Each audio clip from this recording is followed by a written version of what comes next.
Samantala, ipinagpatuloy naman ng Committee on Rules ang kanilang deliberasyon hinggil sa Parliament Bill number 110 o ang iminumungkahing pagtatag ng Bangsamoro Commission on Population Management and Development.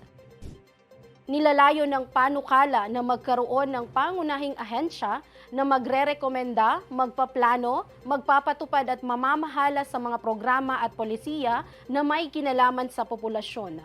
Ayon kay Bangsamoro Planning and Development Authority Director General Muhajirin Ali, inaasahan na sa pamamagitan ng panukala ay mapapaigting nito ang pagmomonitor ng populasyon at iba pang mga inisyatiba na kasalukuyang ipinapatupad ng BPDA. Aniya, makakatulong din ang iminumungkahing batas sa pagtugon sa mga isyong may kinalaman sa makabagong pamamaraan ng family planning na isinasaalang-alang ang pangkultura at panrelihiyong konteksto sa BARMM.